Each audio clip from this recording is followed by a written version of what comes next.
नमस्कार मंडळी, सिम्पली मराठी आपल्या यूट्यूब चॅनलमध्ये तुम्हा सर्वांचं अगदी मनापासून स्वागत आहे. आजच्या या व्हिडिओमध्ये आपण काही अशा वस्तू पाहणार आहोत ज्या बेसिक आहेत, परंतु प्रत्येक किचनमध्ये त्या असायलाच हव्यात. अशा या वस्तू मी तुमच्यासाठी घेऊन आलेली आहे आणि त्या का आणि कशा महत्त्वाच्या आहेत हे सुद्धा आपण आजच्या या व्हिडिओमध्ये पाहणार आहोत. चला तर थोडाही उशीर न करता व्हिडिओला सुरुवात करूया.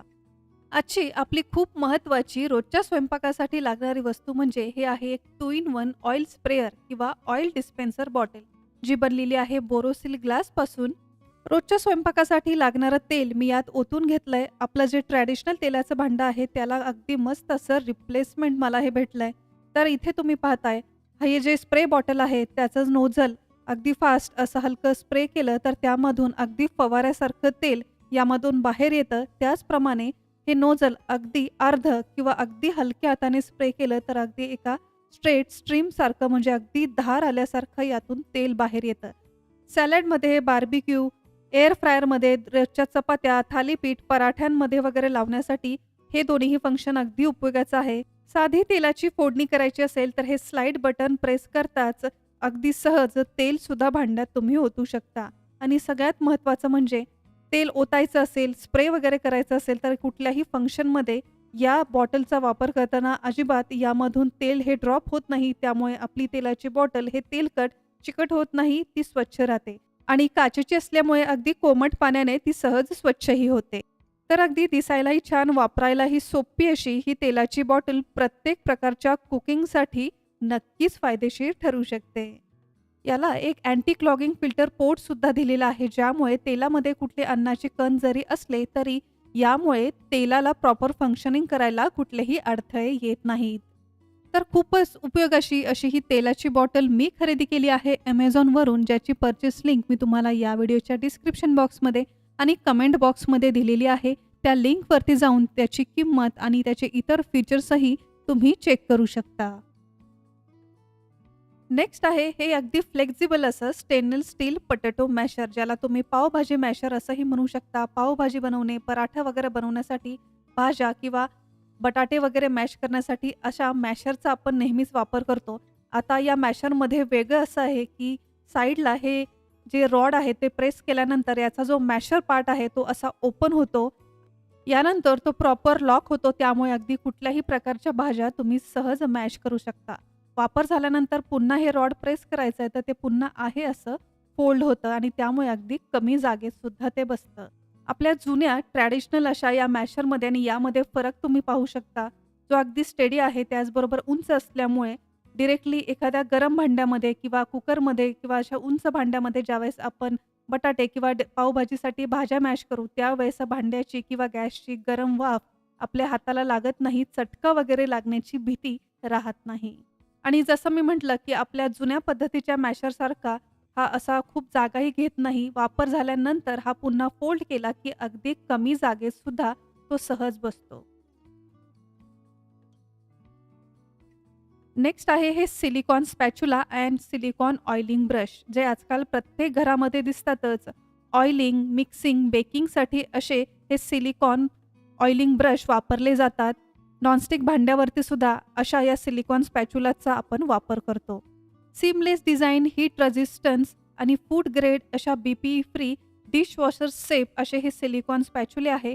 आता यामध्ये आणि आपल्या जुन्या सिलिकॉन ब्रश आणि सिलिकॉन स्पॅच्युलामध्ये फरक असा आहे की हे जे स्पॅच्युलेज आहे सिंगल पीसेस आहेत, कुठेही याला जॉईंट नाही. आपले जे जुने स्पॅच्युलेज ऑइलिंग ब्रश होते त्याला मध्ये बऱ्याच गॅप असल्यामुळे ऑइलिंग करत असताना, कुकिंग बेकिंगसाठी वापरत असताना यामध्ये बरीचशी ऑइल किंवा फूड पार्टिकल्स वगैरे जमा व्हायचे. त्यामुळे अगदी हे असे ओपन करून हे ब्रश नेहमी स्वच्छ करायला लागायचे. खूप अवघड असं याचं स्वच्छ करण्याचं काम असायचं.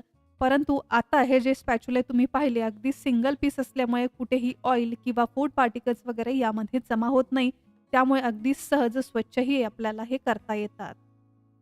सिलिकॉनचा हा स्पॅच्युला अगदी सॉफ्ट असल्यामुळे केकचं बॅटर किंवा कुठल्याही पदार्थाचं बॅटर मिक्सिंगसाठी किंवा बॅटर पोर करण्यासाठी सुद्धा खूपच उपयोगाचं आहे. आता इथे माझ्याकडे कुठला बॅटर नाही, पण आपली रोजची जी भाजी आहे ती जर भांड्यातून काढून ठेवायची असेल तर त्यावेळेस आपला जो साधा चमचा आहे त्याने आपण काढली तर तुम्ही पाहाल भांड्याला बरंचसं अन्न हे शिल्लक राहतं, चिकटलेलं तसंच दिसतं. परंतु जर या स्पॅच्युलाने तुम्ही कुठलंही बॅटर किंवा रोजच्या भाज्या सेपरेट कराल किंवा काढायला जाल त्यावेळेस अगदी सॉफ्ट असं हे स्पॅच्युला असल्यामुळे भांड्याला कुठलंही अन्नपदार्थ हे चिटकून राहत नाही. आपलं भांडंसुद्धा अगदी स्वच्छ राहतं.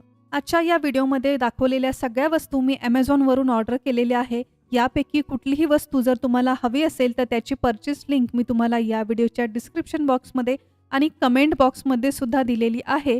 तुम्हाला हवे असल्यास या लिंकवरती जाऊन तुम्ही या वस्तू खरेदी करू शकता.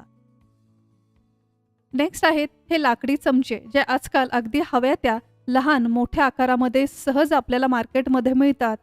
आपण पाहतो की आपल्या किचनमध्ये असलेल्या साखरेचा, मसाल्याचा किंवा मिठाच्या डब्यामध्ये ठेवलेले हे चमचे बऱ्यापैकी हे असे पांढरट पडतात, चिकट होतात. साखरेच्या डब्यामध्ये ठेवलेला चमचा हा नेहमीच पांढरा होतो, बराचसा चिकटही होतो. त्यामुळे मी तरी नेहमी अशा साखरेच्या डब्यामध्ये असे लाकडी चमचेच ठेवते. त्यामुळे 2 फायदे तर होतातच. एक म्हणजे हा चमचा कधीही चिकट होत नाही, पांढरा पडत नाही आणि जर कधी साखरेमध्ये मॉइश्चर जमा झालं तर हा लाकडी चमचा असल्यामुळे यामध्ये राहिलेलं एक्स्ट्रा मॉइश्चर हे लाकडी चमचासुद्धा सोक करून घेतं. त्यामुळे आपली साखरही खराब होत नाही. अशाच प्रकारे आपल्या घरामध्ये असलेले मसाल्याच्या डब्यांमध्ये किंवा मिठाच्या डब्यामध्ये जर असा स्टेनलेस स्टीलचा चमचा आपण ठेवला तर तुम्ही पाहाल की मसाल्याच्या किंवा मिठाच्या रिॲक्शनमुळे बऱ्यापैकी या चमच्यांवरती काळपट डाग पडतात, जे सहज स्वच्छही होत नाही आणि असे चमचे वापरणं आपल्या शरीरासाठी खूपच घातकही ठरू शकतं. त्यामुळे नेहमी लक्षात ठेवायचं आहे की मिठाच्या किंवा मसाल्याच्या, कॉफीच्या वगैरे डब्यांमध्ये असे स्टीलचे चमचे न वापरता नेहमी लाकडाचे चमचे वापरायचे. त्यामुळे यावरती कुठलं रिॲक्शन तर होत नाही. त्याचबरोबर अशा या पदार्थांमध्ये मॉइश्चर वगैरे सुद्धा जमा होण्याची भीती राहत नाही. हे पदार्थसुद्धा बरेच दिवस टिकतात. तर अशा प्रकारे आकाराने लहान आणि मोठे सहज मिळणारे हे लाकडी चमचे तुम्ही घरामध्ये आणून किचनमधल्या सगळ्या बरण्यांमध्ये त्याचा वापर करू शकता. त्यामुळे हे सहज सर्व करायलाही सोपं जातं. त्याचबरोबर पदार्थ खराबही यामुळे होत नाहीत. आजच्या या व्हिडिओमध्ये दाखवलेल्या सगळ्या वस्तू जशा मला उपयोगी वाटल्या तशा तुम्हाला सुद्धा उपयोगी वाटल्या असतील आणि या वस्तू जर तुम्हाला खरेदी करायच्या असतील तर त्याची खरेदी करण्याची लिंक मी तुम्हाला डिस्क्रिप्शन बॉक्समध्ये आणि या व्हिडिओच्या कमेंट बॉक्समध्ये सुद्धा दिलेली आहे. तर वाटल्यास त्यावरती जाऊन या वस्तू तुम्ही सहज खरेदीही करू शकता. तर आजचा हा व्हिडिओ तुम्हाला कसा वाटला, या वस्तू कशा वाटल्या या आम्हाला कमेंट करून सांगायला विसरू नका. आजचा हा व्हिडिओ, माझी ही मेहनत जर तुमच्यापर्यंत पोहोचली असेल तर व्हिडिओला एक लाईक नक्की करा. आणि अजून जर तुम्ही सिम्पली मराठी या चॅनलला सबस्क्राईब केलं नसेल तर वाट कसली पाहताय, लगेच सबस्क्राईब करा. हे अगदी फ्री आहे. सबस्क्राईब बटन समोर एक नोटिफिकेशन बेल आहे, ते सुद्धा प्रेस करायला विसरू नका.